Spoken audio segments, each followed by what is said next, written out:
श्रद्धा मम ते मति स्मृतिरपि त्वय्यर्चनं चापि ते हस्तावञ्जलये कथाश्रुतिरतः कर्णोऽक्षिसम्प्रेक्ष्यते स्वस्तत्यां व्यसनं शिरोन्नति परं सेवीदृशि येन ते तेजस्वी सुजनोऽहमेव सुकृति तेनैव तेजः पते।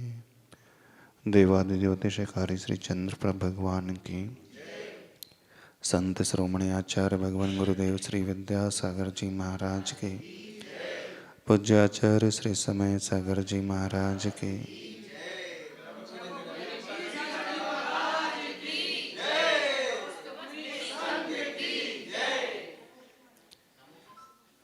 समाज में एक घटना घट गई है, गमी हो गई है। जो आता है उसे तो जाना होता है, आना जाना लगा है। आने के साथ जाना, लेकिन उसके साथ कुछ और भी लगा।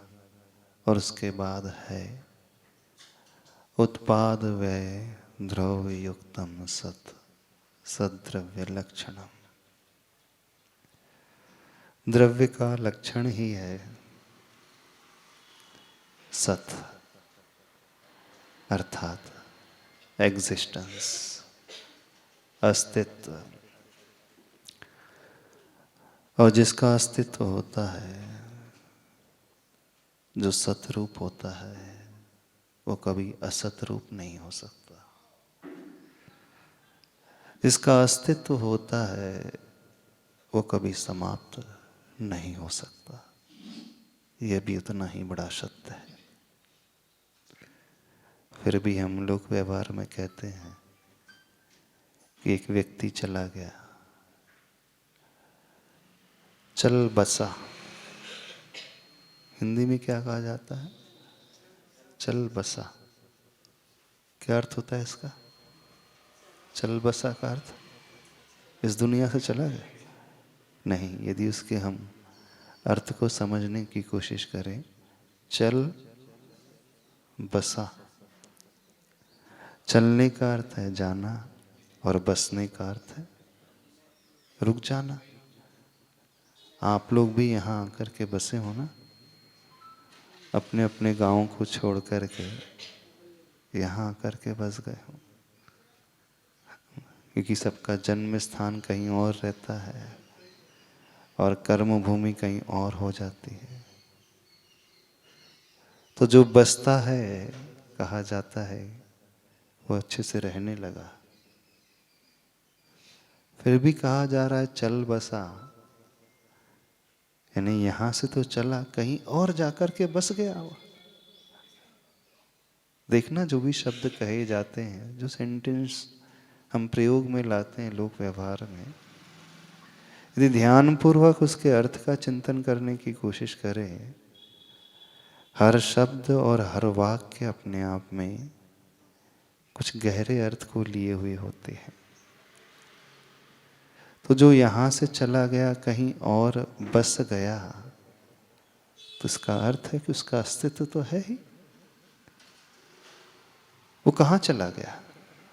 तो मरण कहाँ हुआ, गमी कहाँ हुई? जिसका एग्जिस्टेंस होता है, वह एंटिटी कभी नॉन एग्जिस्टेंस रूप में नहीं हो सकती। जो सतरूप होता है वो कभी असत नहीं हो सकता, वो कभी मर नहीं सकता। और द्रव्य कभी नहीं मरता। मरता है? आत्मा हमारा एक द्रव्य है। हमारी सोल, हमारी आत्मा सब्सटेंस है, द्रव्य है। हमारी आत्मा मरती कभी? किसकी आत्मा मरती है बताओ? आत्मा तो कभी मरती नहीं। फिर गमी हो गई ये कहा जा रहा है, तो कौन, किसका मरण हो गया? आत्मा का मरण हुआ, देह का मरण हो गया। कहीं जगह ऐसा प्रयोग होता है, देह शांत हो गई, ऐसा भी प्रयोग होता है, अथवा वो व्यक्ति शांत हो गया। तो देह रुक गई, लेकिन आत्मा तो रुकी नहीं। अच्छा, इंपॉर्टेंट हमारा शरीर है कि इंपॉर्टेंट हमारी आत्मा है? हाँ?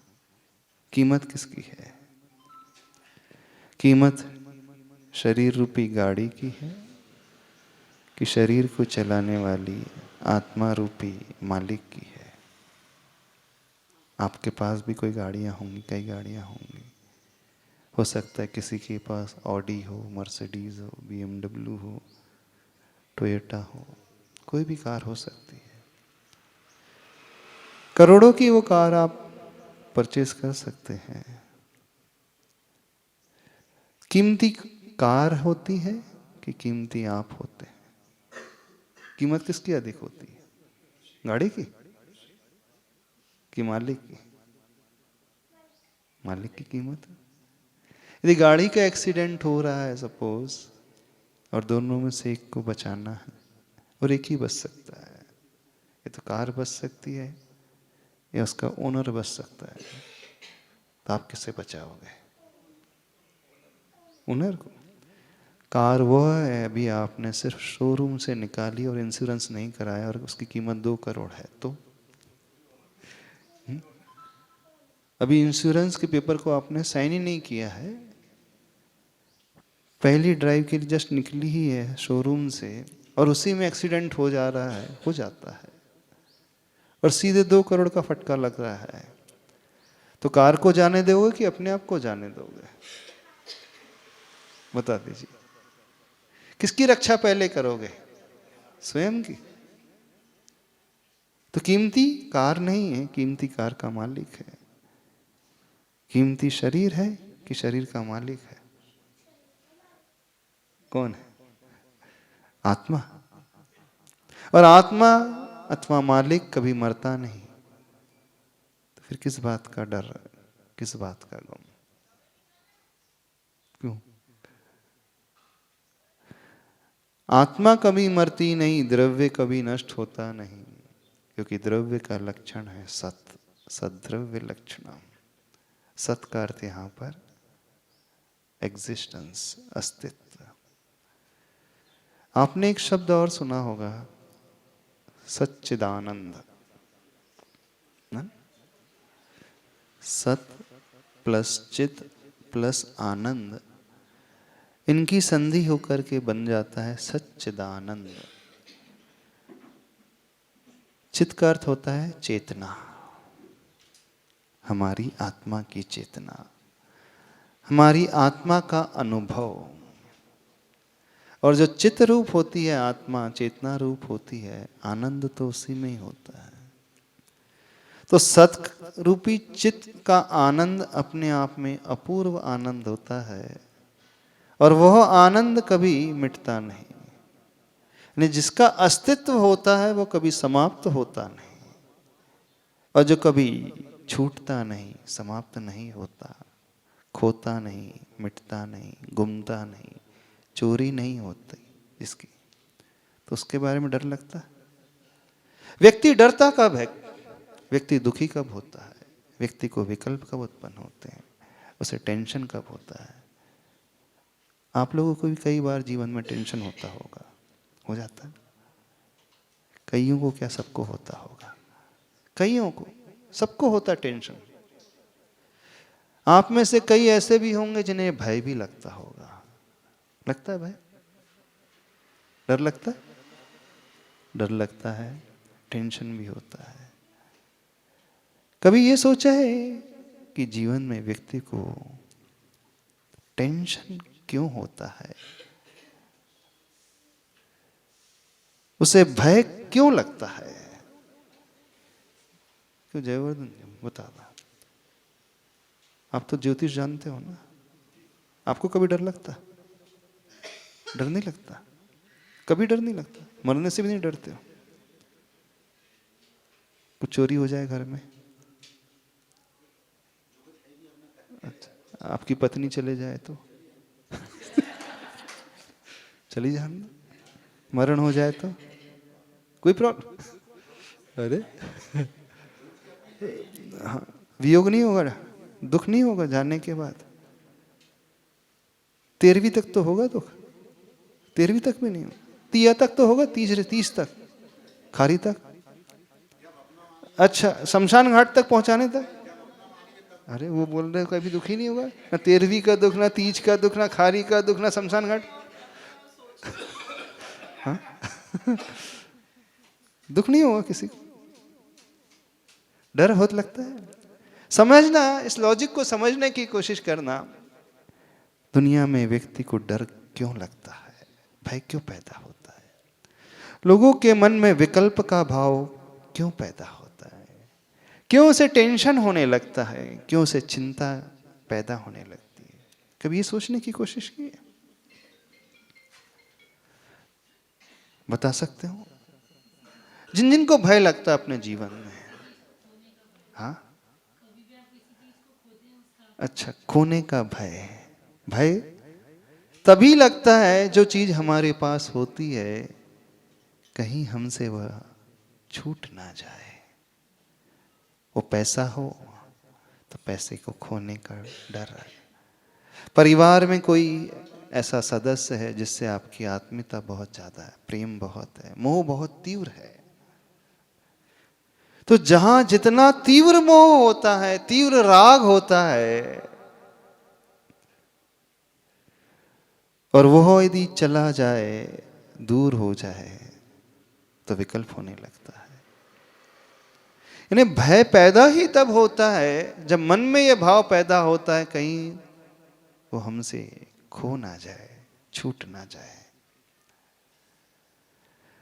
और जिसका ये विश्वास पक्का हो जाता है कि मैंने जो जोड़ा है, मैंने जो पाया है, मेरे पास जो है, वो कभी खो नहीं सकता, वो कभी छूट नहीं सकता।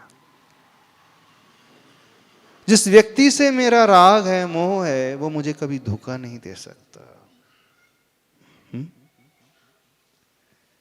वो कभी बीच रास्ते में छोड़ करके, स्वार्थ के वशीभूत होकर के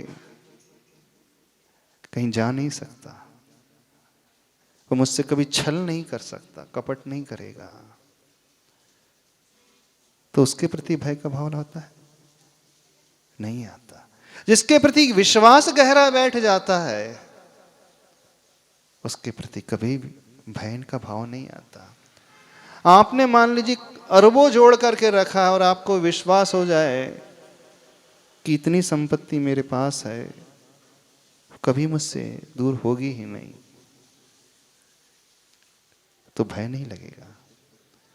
तो भय लगने का मूल कारण एक ही होता है,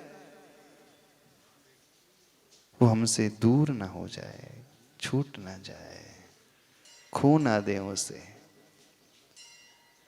और जब हम ये विश्वस्त हो जाते हैं कि वो कभी हमसे दूर नहीं होगी, वस्तु अथवा वो व्यक्ति, तो व्यक्ति को कभी भय नहीं लगेगा, वो हमेशा निर्भीक हो जाता है। हो जाता है ना कि नहीं होता? अब घर में किसी का वियोग हो गया, गमी हो गई, कितनों को दुख होता है?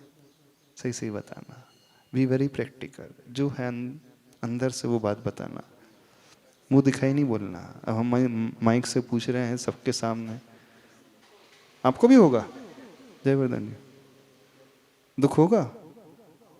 अरे अभी आप करते पत्नी मर जाए तो दुख नहीं होगा?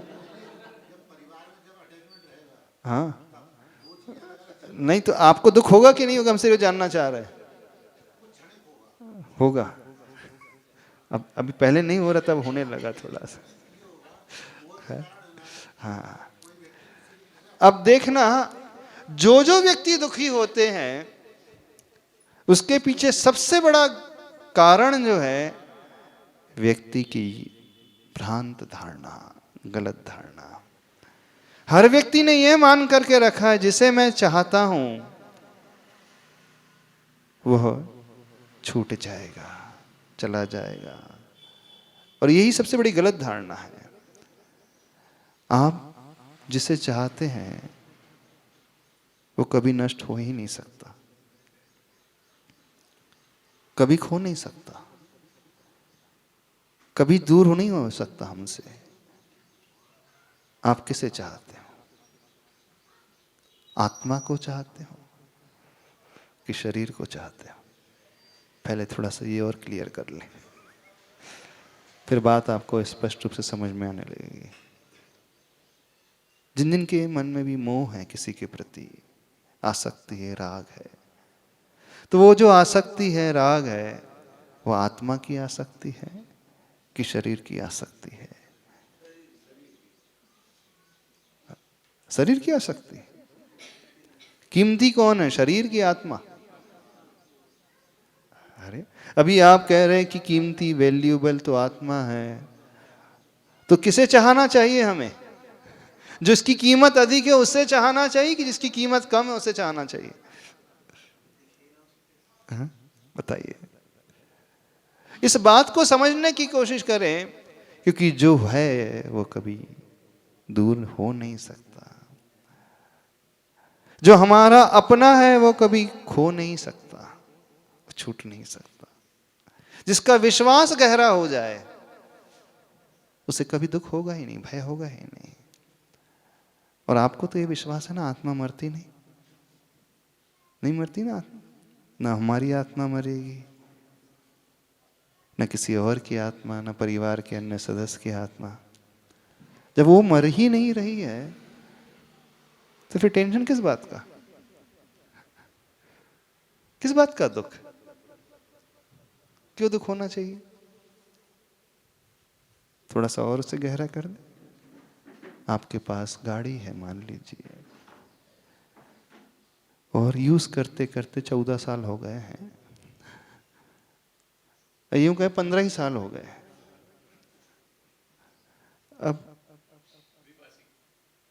अब एक शोरूम में जाते हूँ, एक्सचेंज ऑफर में पुरानी गाड़ी छोड़ करके नई गाड़ी लेकर के आ जाते हूँ, तो दुख होता है कि खुशी होती है? बताओ।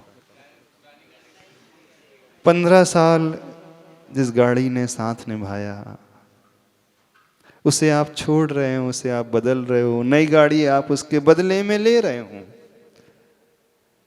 कितनों को दुख होता है घर में नई गाड़ी आने पर? अच्छा, कितनों को दुख होता है पुरानी गाड़ी को छोड़ने पर? चलो ऐसा हम पूछ लेते हैं। वो गाड़ी जिसका हॉर्न छोड़कर सब बजता है, ब्रेक छोड़कर सब लगता है, हाँ, तो दुख होता है। आप पुरानी गाड़ी को एक्सचेंज ऑफर में देकर के और नई गाड़ी लेकर के आते हो। अब हम वही तो पूछ रहे हैं, आपने कार जो यूज की है 15 साल, शोरूम में जाकर के बदल करके नई कार लेकर के आ रहे हो। हमने किसी व्यक्ति की आंखों में आंसू नहीं देखा, हमने तो हर एक की आंखों में खुशियां देखी हैं। वो बड़े अच्छे से कॉलर ऊपर करता है, नई कार आ गई है, नई कार आई कि नहीं? क्यों खुशी हो रही है? अथवा दुख क्यों नहीं हो रहा है? चलो हम ऐसा पूछ लेते, दुख क्यों नहीं हो रहा है? दुख क्यों हो? अरे उसके बदले में नई कार मिल रही है, पुरानी खटारा हो चुकी थी अब जो नई आ रही है बढ़िया आ रही है, नए फीचर्स है, सेफ्टी मेजर्स हैं, कलर है, डिजाइन है, अच्छी है, तो खुशी होती। तो जो शरीर था पुराना हो चुका था, जर्जर हो चुका था, झुर्रियां पड़ चुकी थी,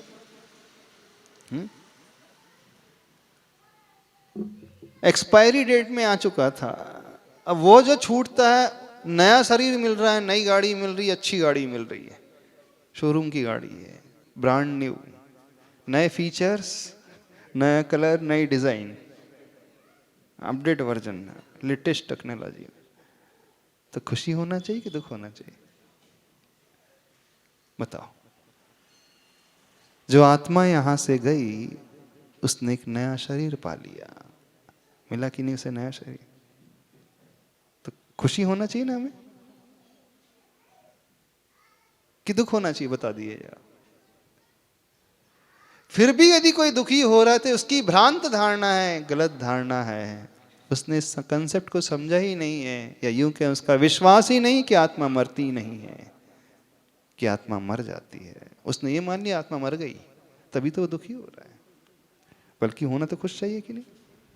चलो झंझट छूटी, पुराना शरीर था, पुराना कपड़ा था, रफू वाला था, थिगड़े लगाए हुए थे, उसे छोड़ करके हम नए कपड़े ले रहे हैं, ये होना चाहिए कि नहीं? फिर क्यों आप लोगों को डर लगता है, क्यों भय लगता है, क्यों विकल्प होता है? तो विकल्प से निर्विकल्प दशा में पहुंचने का रास्ता, चिंता से निश्चिंत होने का मार्ग, भय से निर्भय की ओर आने की जो सीढ़ी है, सिर्फ एक ही सीढ़ी, एक ही रास्ता है। हम अपने कंसेप्शन को बदलना सीखें, हम अपनी धारणा को बदलना सीखें, हम भ्रांत धारणा को छोड़ करके वस्तु स्थिति को समझना सीखें। और वस्तु स्थिति यही है, जो हमारा अपना है वो कभी छूट नहीं सकता, वो कभी दूर हो नहीं सकता। बस ज्ञानी और अज्ञानी में यही अंतर, ज्ञानी जीव में और अज्ञानी जीव में अंतर इतना ही होता है, ज्ञानी से कुछ वस्तु व्यक्ति दूर जाता है तो उसे कोई विकल्प नहीं होता है। क्यों? क्योंकि वो पुरानी गाड़ी नहीं देख रहा है, आने वाली नई गाड़ी को देखता है। आप भी तो यही देखते हो कि नहीं? अरे इस गाड़ी ने 15 साल साथ निभाया है, हाँ, टायर में न जाने कितने पंक्चर हो चुके हैं, इंजन पूरा घिस चुका है, हाँ, सब कुछ एक्सपायर हो चुका है, किसी को विकल्प नहीं होता है, क्योंकि उसे आती हुई नई गाड़ी नजर आ रही है। बस उसने क्या किया? उसने दृष्टि बदली, उसके मन में भाव आया पुरानी गाड़ी जा नहीं रही, नई गाड़ी आ रही है, बल्कि खुश हो जाता है। हर व्यक्ति नई गाड़ी को खरीदते समय एक्सचेंज ऑफर की हम बात कर रहे हैं, एक्सचेंज ऑफर में जब वो नई कार लेता है तो हर व्यक्ति प्रसन्न होता है।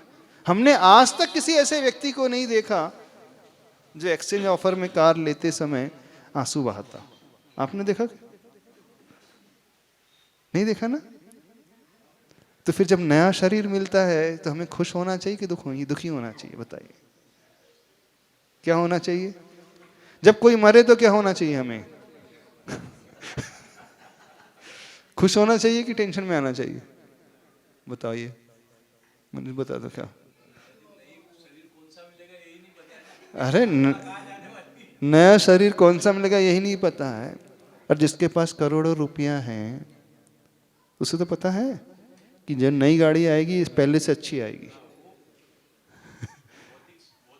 जो नई गाड़ी आने वाली है अच्छी आने वाली है। जिसने जीवन अच्छा जिया है तो नया तो अच्छा ही शरीर मिलेगा, उसे क्या टेंशन रहेगा।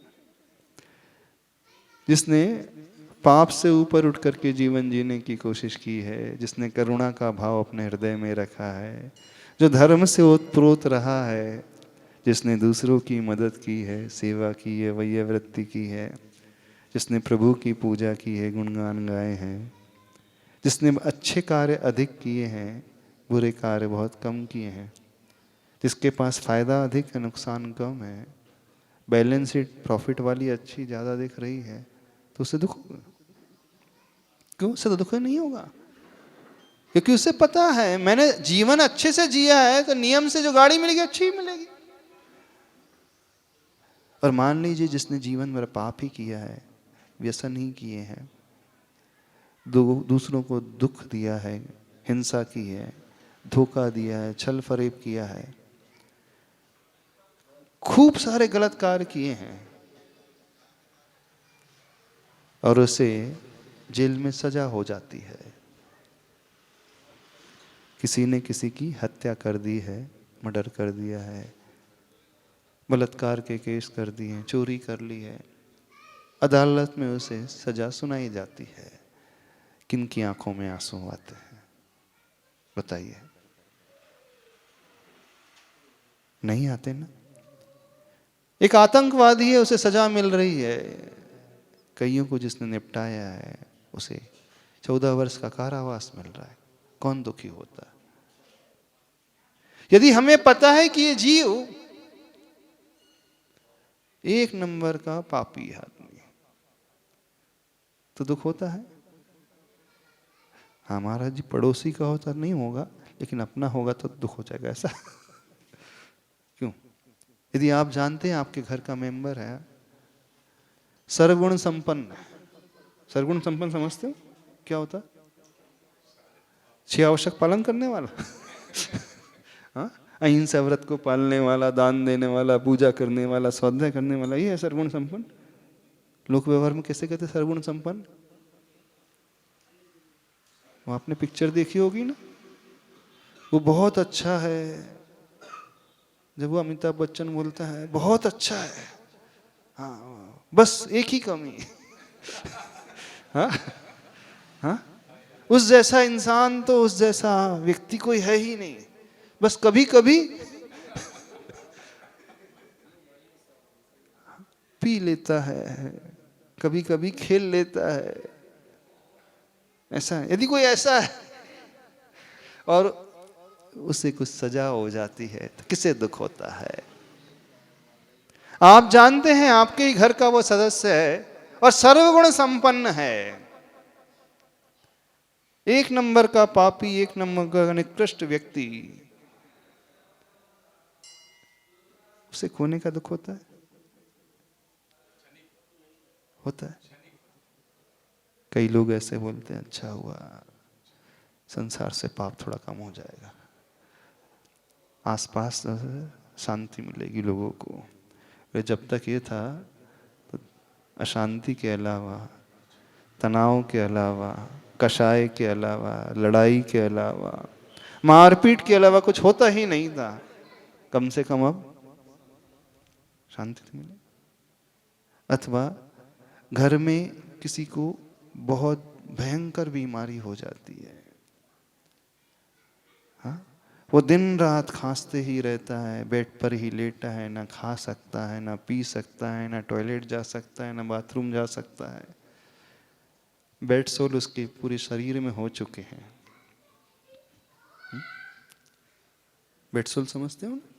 चमड़ी गल चुकी है, कीड़े उसके शरीर में भिनभिना रहे हैं, इल्लियां ही इल्लियां हो रही हैं। ऐसा शरीर छूटता है तो दुख होता है। घर के वे ही लोग क्या कहते हैं? मुक्ति हो गई हमने कई लोगों को देखा ऐसा कहते हुए, सुन चलो उसके दुख थोड़े से कम हो गए, वेदना कम हो गई, एक भाव आता है। तो कोई ऐसा व्यक्ति चला जाता है तो लोग, दुनिया कहती है उससे मुक्ति हो गई है। एक पापी निकल जाता है तो बोले शांति हो गई है। एक पुण्यात्मा चला जाता है तो हाँ, अरे उसे नया शरीर मिला है, वो भगवान शिव मंदिर स्वामी जी के समूह शरण में जाकर के पूजा कर रहा है। अभी तो हम दूर से ही भावना भाते हैं कि कब हमें भगवान का समूह शरण मिलेगा, कब उनके दर्शन करेंगे। स्वर्ग में जाकर के वो सीधे भगवान के समूह शरण में पहुंच रहा है वो जीव, तो खुशी होती है कि नहीं? आखिर हमारा अपना भाई था, हम तो यहाँ से नहीं जा रहे, जा पा रहे हैं भगवान के समूह शरण में, वो सीधा पहुंच रहा है, तो खुशी होती है कि नहीं होती? देखो हमने हर एंगल से आप लोगों को समझा दिया पापी जा रहा है, बीमार जा रहा है, पुण्यात्मा जा रहा है, भगवान के समूह शरण में जा रहा है, तो गाड़ी नष्ट नहीं हुई है, तो नई गाड़ी मिल गई है। आत्मा नष्ट नहीं हुई, आत्मा समाप्त नहीं हुई है, उसे नया शरीर मिल गया है। तो आत्मा का एग्जिस्टेंस तो पहले भी था, आत्मा का एग्जिस्टेंस अभी भी है। आत्मा सतरूप थी, है और रहेगी।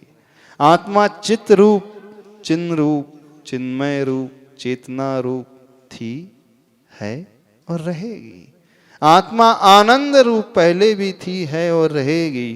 तो जहां सद धन चिद धन आनंद यानी सच्चिदानंद हो जाता है, फिर किस बात का गम, किस बात का विकल्प, किस बात की चिंता, किस बात का डर। हमारी बात समझ में आ रही? यदि हमारा गहरा विश्वास हो जाए कि जो हमारा अपना है वो कभी हमसे छूट नहीं सकता, नष्ट नहीं हो सकता, ऐसे व्यक्ति को कभी भय नहीं लगता है, ऐसे व्यक्ति को कभी चिंता ही नहीं होती है, ऐसे व्यक्ति के मन में कभी विकल्प ही नहीं पैदा होता है। तो निर्विकल्प रहने का उपाय क्या हुआ, निर्भीक रहने का रास्ता क्या हुआ, और निश्चिंत रहने का मार्ग कौन सा हुआ? अपनी भ्रांत धारणा को छोड़ करके वास्तविक धारणा बना लेना। और जो हमारा अपना नहीं था वो चला गया, तो आपको दुख होता है? आप जानते थे वो धोखा देने वाला व्यक्ति है, वो आपको छोड़ करके चला गया, दुख होता है? क्यों नहीं हो रहा दुख, बताइए?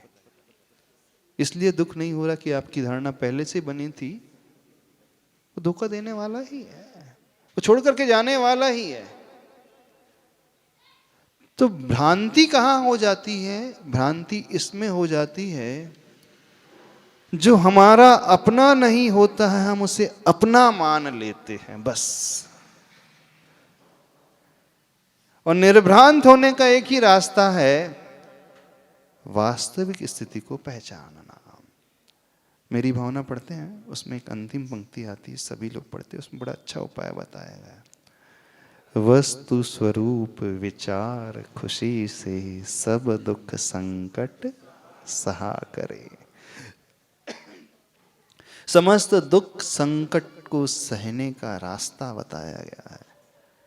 विकल्पों से निर्विकल्प अवस्था तक पहुंचने का रास्ता बताया गया है। भय से निर्भय होने का, चिंता से निश्चित होने का रास्ता क्या? वस्तु स्वरूप विचार। वस्तु स्वरूप क्या कहलाता है? थोड़ा सा इसे और समझ ले। वस्तु स्वरूप वो कहलाता है जो जैसा है उसे हम उस रूप में जान लें। तो ये वस्तु स्वरूप का ज्ञान हो गया। शरीर का लक्षण नष्ट होने वाला, सड़ने वाला, गलने वाला, बीमार होने वाला। आत्मा का लक्षण अजर अमर अविनाशी है। आत्मा हमेशा थी, है और रहेगी। आत्मा का एग्जिस्टेंस या द्रव्य का एग्जिस्टेंस था, है और रहेगा। सद्द्रव्य लक्षणम। प्लस एक लक्षण और है, उत्पाद व्यय ध्रुव युक्तम सत। अर्थात आत्मा में कुछ हमेशा उत्पन्न होता है, कुछ व्यय यानी छूटता है, लेकिन कुछ ऐसा है जो ध्रुव के रूप में लगा रहता है। उसी बात को आचार्य भगवान ने मूकमाटी महाकाव्य में लिखा है। आना जाना लगा है। आना यानी इनकम, उत्पाद, जाना यानी व्यय, लगा यानी ध्रुव, और है यानी सत, एग्जिस्टेंस। तो क्या अर्थ हुआ? संसार में आना भी निश्चित है, जाना भी निश्चित है, लेकिन आते जाते कुछ ऐसा है जो लगा है, यानी एक कड़ी है जो दोनों को जोड़ करके रखी है। बस यही वस्तु स्वरूप है। अर्थात जो हमारा अपना है वो कभी छूट नहीं सकता। हमारी आत्मा कभी नष्ट नहीं हो सकती, और आत्मा के जो गुण हैं वो कभी कम नहीं हो सकते। जब हमारा कुछ छूट ही नहीं सकता, जब हमारा कुछ गुम ही नहीं सकता, जब हमसे वो दूर हो ही नहीं सकता, तो फिर किस बात का भय? दूसरी गलत धारणा, जो हमारा अपना नहीं था उसे हमने अपना मान लिया, जो धोखेबाज था उसे हमने अपना मान लिया। अब ये गलती हो गई। कोई धोखाबाज व्यक्ति होता है, उससे हम अपना मान लेते हैं तो उसमें उसका दोष ज़्यादा नहीं, हमारा अपना दोष है। हमने गलत को सही मान लिया। हमारी बात समझ में आ रही? नहीं समझ में आ रही? तो जिंदगी में निश्चिंत निर्विकल्प रहने का रास्ता क्या हुआ? क्या हुआ बताओ? जो जैसा है उसे ऐसा जान लो। वेरी सिंपल, बड़ा आसान है। एक और उदाहरण देते हैं। आप सम्य शिखर जी जाते हैं और 3 दिन तक नहीं 7 दिन तक बड़े अच्छे एयर कंडीशन रूम में रहते हैं, ठीक है। 7 दिन के बाद जब आप रूम को छोड़ करके पुनः ट्रेन में बैठ करके अपने शहर आ जाते हैं, दुख होता है? क्यों बताना? उस रूम को आपने छोड़ा, दुख हुआ? क्यों नहीं हुआ? 7 दिन तक रहे भैया। अच्छा सपोज 7 दिन कम कर देते, हम गौण कर देते हैं। किसी कंपनी के काम से आप 2 महीने के लिए बाहर चले जाते हैं और कंपनी आपको एक गेस्ट हाउस प्रोवाइड करा देती। 2 महीने तक उस गेस्ट हाउस में रहते हैं और 2 महीने के बाद काम करके आप लौट करके आ जाते हैं, तो दुख होता है? क्यों नहीं होता? अच्छा, अथवा कोई गवर्नमेंट जॉब में है और उसे क्वार्टर मिल जाता है गवर्नमेंट से, अरे 2 साल तक उस क्वार्टर में रहता है, ट्रांसफर हो जाता है उसका, क्वार्टर छोड़ करके चले जाता है, दुख होता है? 5 साल तक क्वार्टर में रहे तो क्यों नहीं हो रहा? क्यों? उसमें रह रहा है तो 5 साल से रह रहा है भाई। हाँ, धारणा क्या बनी? मेरा नहीं है, सरकारी है।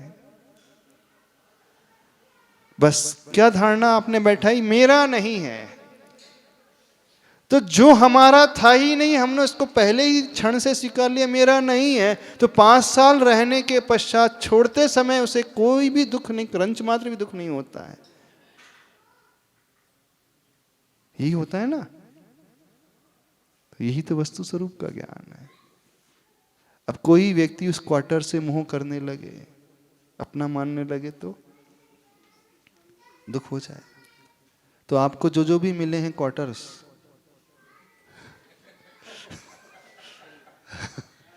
क्यों? वो 5 साल के लिए मिला था, आपको कितने साल के लिए मिला?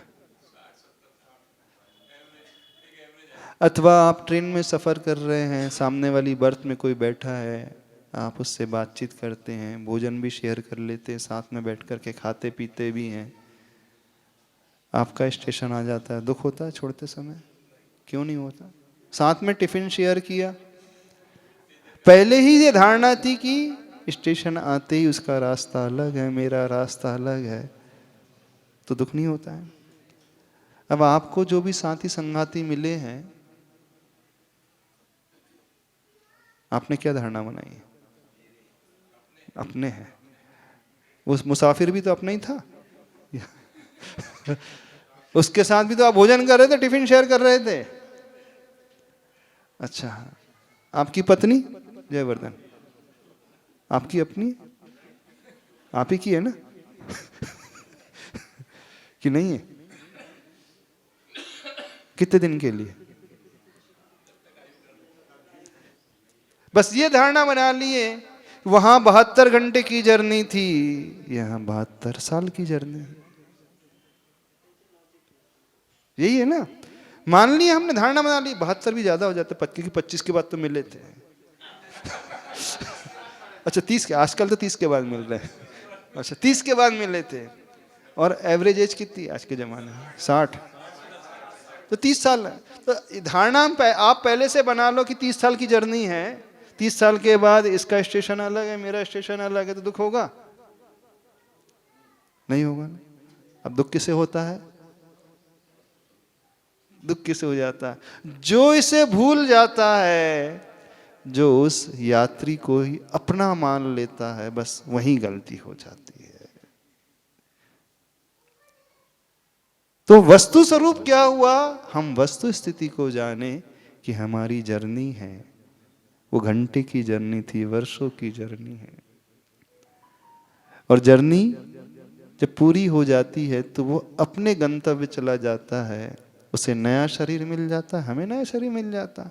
यानी वो भी कहीं जा नहीं रहा, वो भी है संसार में और अच्छे शरीर के साथ है, अच्छी जगह में है। कोई अच्छी जगह पहुंच गया, अच्छी जगह उसकी पोस्टिंग हो गई, अच्छा शरीर मिल गया, अच्छा फ्लैट मिल गया, तो हमें तो खुशी होना चाहिए। तो फिर किसी के मरने पर क्या होना चाहिए? खुश होना चाहिए कि रोना चाहिए? बताओ, बी वेरी प्रैक्टिकल, क्या होना चाहिए? जैन शास्त्रों में इस कारण मृत्यु को महोत्सव कहा है। देखना विचारधारा, विशाल दृष्टि देखना, क्या कहा है? मृत्यु को महोत्सव। और महोत्सव क्या होता है? जहाँ आनंद होता है ना, सेलिब्रेट करता है व्यक्ति, महोत्सव को करता है कि नहीं, खुशियां मनाता है। तो जैन धर्म में, जैन शास्त्रों में मृत्यु को भी महोत्सव कहा है। लेकिन वो मृत्यु महोत्सव कब बनती है? जब वो अच्छे से जीती है, अच्छे कार्य करती है। तो हमें जो भी संगाति मिला है, आपको जो भी मिला है, और वो अच्छा जीवन जी रहा है, अच्छे तरीके से रह रहा है, धर्म में जीवन जी रहा है, पाप से ऊपर उठा हुआ है, तो उसके मरने पर क्या होना चाहिए? खुशियां होना चाहिए कि दुख होना चाहिए? बोलिए पंकज, तुम बोल दो, क्या होगा तुम्हें? अरे नोगे नहीं तो आपकी वाइफ है, चलो क्या होगा? क्या होगा? नहीं नहीं नहीं, क्या होगा आपको? क्या होगा बता दो। ऐसा तो नहीं होगा अच्छा वो निपट गई? अच्छा, अरे जिसने जीवन भर धर्म में जीवन आचरण किया है, बहुत अच्छे से दान धर्म किया है, पूजा की है, गुरु की सेवा की है, ह्यूमैनिटी से रहा है, मानवता के भावों से रहा है, सबको सबकी सेवा की है, तो अच्छा कार्य किए तो अच्छी गति ही होगी। फिर किस बात का टेंशन? वियोग का दुख नहीं है, गलत धारणा का दुख है। आप ट्रेन में मिला नहीं और उसी को अपना बना लिया, तो फिर उससे बेवकूफ बड़ा कौन होगा? वो फोन नंबर शेयर किया, फिर उसके साथ जीने की मरने की कसम खाने लगे। कई बार होता हाँ, होता कि नहीं? बोले 3 घंटे का सफर था और 3 घंटे में वो ऐसे मिल गए कि वो जीने 7 जन्मों का सफर। तो यही तो गलती हो गई। यानी दुख का कारण, विकल्प का कारण वो व्यक्ति नहीं है, वो टेंशन का कारण वो व्यक्ति नहीं है, हमारी गलत धारणा है। उस धारणा को जिसने सुधारना सीख लिया, ऐसा व्यक्ति दुनिया में कभी विकल्प से भर नहीं सकता। चाहे उसके साथ कुछ भी होता रहे, वो हमेशा निर्विकल्प रहेगा, आनंद में रहेगा, उसे किसी प्रकार का भय होगा ही नहीं, वो हमेशा निर्भीक बना रहेगा, निश्चिंत रहेगा। समझ में आया रास्ता? तो क्या करना है? बस सही धारणा बना लो। हाँ, तो अब ये जाएंगी तो क्या होगा? जय बंदी बोलो, हाँ मान लेना। पंकज क्या होगा? कुछ नहीं होगा ना, मजबूर। हाँ बस बस यही, हाँ 72 घंटे की जर्नी थी, 72 साल के जीवन की जर्नी थी, बस इतना ही था। हाँ बस बस इतना, यही तो समझना, और क्या है? तो जिंदगी में प्रसन्नता का रास्ता क्या है? हर हाल में खुश रहने का मार्ग क्या है? वस्तु स्वरूप का ज्ञान, जो है सो है, एक्सेप्टेंस, स्वीकार है। क्यों दुख नहीं हो रहा? क्योंकि वो मरा कहाँ है। आत्मा कभी मरती नहीं, वह तो एक नई जगह पहुंच गई है, नए शरीर के साथ, नए फ्लैट में, नए बंगले में, नई सुविधाओं के साथ, और अच्छा उसके साथ हो रहा है, तो हमें तो खुश होना चाहिए। इस कारण जो ज्ञानी व्यक्ति है, उसकी आंखों में कभी आंसू नहीं आते। किसी के मरने पे, किसी के वियोग पे उसे कभी विकल्प नहीं होता। इसलिए नहीं होता कि इसने जीवन बहुत अच्छा जिया था तो अच्छी जगह पहुंचा, और जो कोई पापी है तो भी नहीं होता, क्योंकि इसने पाप किया तो सजा भुगता, नरक गए। अब क्या कर सकते हैं? कुछ समझ में आ रहा है? कुछ लोग सोच रहे होंगे महाराज जी ऐसा यदि हम जीने लगे तो हम तो एकदम व्यवहार कुशलता से हीन हो जाएंगे। लोग बोलेंगे क्या है ये कैसा व्यक्ति है, ना इसकी खुशियां होती है ना दुख होता है, पत्थर दिल है। हाँ, पत्थर दिल नहीं है, उसने वास्तविकता को पहचान लिया। पत्थर दिल तो वो कहलाता है किसी के कष्ट को देख करके जो उसकी मदद के लिए आगे नहीं आता, वो पत्थर दिल कहलाता है। पत्थर दिल उसे नहीं कहा जाता है किसी के वियोग में जो समता बना करके रखा है। पत्थर दिल तो वो कहलाता है जो हिंसा से भरा हुआ होता है, जिसके हृदय में अहिंसा नहीं होती, करुणा नहीं होती है। करुणा तो ऐसे व्यक्ति के जीवन में हमेशा रहेगी, लेकिन जब उस पर बीतेगी तो वो निर्विकल्प रहेगा। ये सोचिएगा, हमारा साथ, हमारी यात्रा 72 घंटे की थी, किसी की 30 दिन की थी, किसी की 30 वर्ष की थी, किसी की 40 की। ठीक, उसने टिकट वहीं की कटाया था, हमारी टिकट थोड़ी आगे की, अथवा हमारी टिकट पहले की, उसकी टिकट बाद की। हो सकता है कि नहीं हो सकता? अब कुछ लोग कहेंगे महाराज जी ये प्रवचन में तो अच्छी लगती सारी बात है।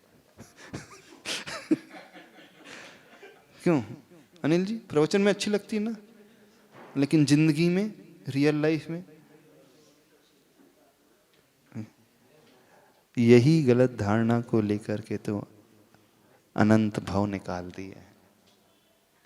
अनादिकाल से दुखी होने का रास्ता सिर्फ यही रहा है, दुख का कारण सिर्फ यही रहा है कि हर व्यक्ति यहां भ्रांत धारणा को लेकर के जीता है, जान करके भी वो एक्सेप्ट करने को तैयार नहीं होता। तो जो समझदार होते हुए भी स्वीकार नहीं करता, उससे बड़ा बेवकूफ कोई नहीं होता। तो हमारी बात समझ में आ गई आपको? अब क्या करोगे? नियम ले लो। क्या? जब कोई यहां से जाएगा तो हम खुश होंगे कि दुखी होंगे?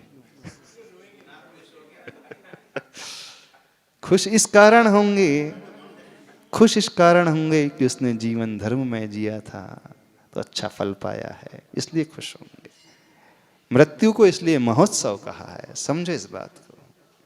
जिसने पूरे जीवन भर अपने आवश्यकों का अच्छे से पालन किया है, भले ही वो गृहस्थ था लेकिन हमेशा प्रभु की पूजा करता था, दान देता था, गुरु की सेवा करता था, तो नियम से उसकी सद्गति हुई होगी, क्या टेंशन लेना। तो हमें इससे ये शिक्षा लेना है कि जैसा उसने धर्म में आचरण किया था हमें भी वैसे ही आचरण करना, न कि हम दहाड़ मार मार के रोते रहें, विकल्प करते रहें। ये तो पूर्ण वियोग की हो गई बात। दूसरी बात, यदि कोई बीमारी हो जाए तो क्या करना चाहिए? समय तो अधिक नहीं हो रहा है, समय हो गया। बड़ा प्रैक्टिकल अप्रोच बता रहे हैं जीवन को कैसे जीना। हाँ, फिर कभी बता देंगे, आज समय हो गया है। हाँ, आज रविवार। यदि कोई बीमारी हो जाए, सपोज न चाहते हुए भी हमें ही बीमारी हो जाए अपने आप, तो फिर क्या दुख होना हो? तब दुख होगा? हाँ कि नहीं होगा?